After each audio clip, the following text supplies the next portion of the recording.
Hey guys, John V here from PhoneArena. Right now you're watching our video review of the LG Optimus F3. It's an entry-level Android-powered smartphone for the Sprint wireless network, and if you're on a budget, it's only priced at $29.99 with a 2-year contract. Being an entry-level device, you really can't expect much out of the design of the LG Optimus F3. From the front, it does look a little bit like the F7, which is a little higher-end device. It has the same distinguishable home button, which is recessed and flat, but has an LED light for notifications. You flip around the rear, you kind of notice the cheaper plastic they use. It's textured design here, which does a great job maintaining a clean finish, but overall it kind of gives you a little bit of a cheap feel overall to the handset. The in-the-hand feels nice. It's compact, light, and it's not too large, but overall the design's rather bland by today's standards. With this, you're getting a 4-inch WVGA IPS LCD panel, so that's 480 by 800 pixels. Nothing really stellar compared to some of the higher-end devices out there, but it's good enough for an entry-level device. The only issue comes when you're looking at the web browser in a zoomed-out view. Fine text tends to be a little bit in the insignificant side, so you gotta do a lot of pinch zooming. As far as outdoor visibility, though, not the best, just because you can tell with the various viewing angles, it kind of distorts and fades away. It has a nice neutral color reproduction, which is great, but it lacks a light sensor, so that means you have to manually adjust the brightness setting on this one. Like I said, the unique thing about the LG Optimus F3 is that it features a home button that has an LED light behind it, so depending on notification, it'll change the color, which is pretty nice, and surrounded by the back and menu keys. Up top you have the earpiece and the front-facing Vga camera.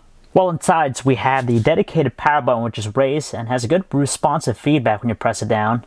The volume control, which is on the left edge, 3.5mm headset jack and its noise cancellation microphone. And finally, on the bottom edge, you have just the standard microphone and the micro USB port to charge its internal battery. Flip it over to the rear, we have a 5-megapixel autofocus camera, which features an LED flash and 1080p video recording. 2 notches in the rear of the casing hides away its internal speaker. While removing the back cover, you just yank it off like so. You gain access to its 2460 mAh battery, its micro SIM slot, and also the micro SD card slot. There's nothing really new with the experience here. It's running the LG Optimus skin on top of Android 4.1.2 Jelly Bean, so it's not the latest version of the platform, but regardless of that, you still have the same lovable set of customization elements that you have with the platform. But even better, it's treated some of the other LG enhancements. For example, you have the Q-Slide functionality, which enables you to actually minimize some of the applications. You get like these widgets here, so it provides for better multitasking. It works with some of the apps, not all. For example, you can use it with the browser, you can use it with the calculator, the calendar, and even watching videos.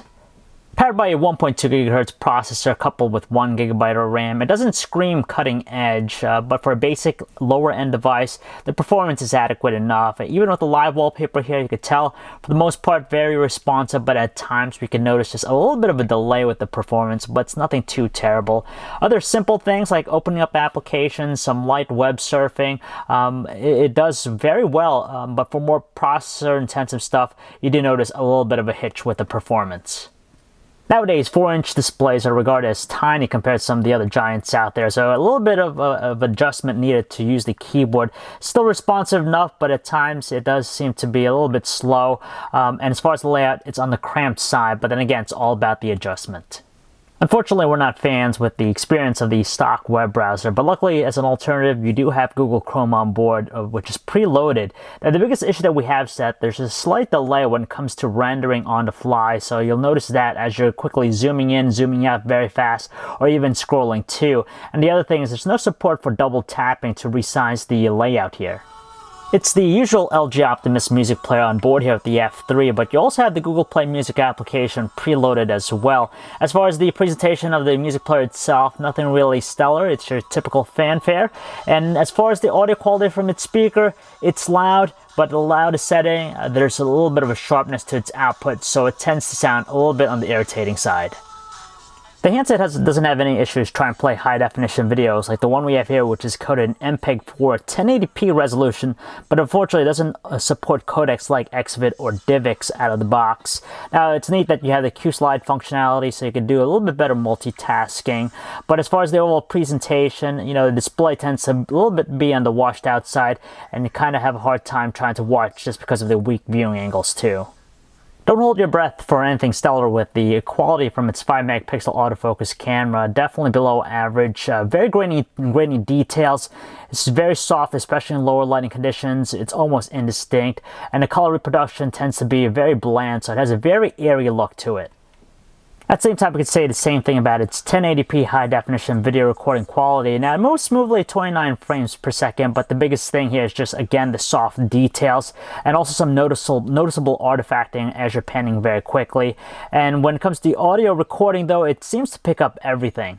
For the most part, you'll get by making phone calls with the LG Optimus F3 as long as you're not in a noisy environment. With the earpiece itself, it's strong, powerful, so voices tend to be clear and distinctive, more than audible.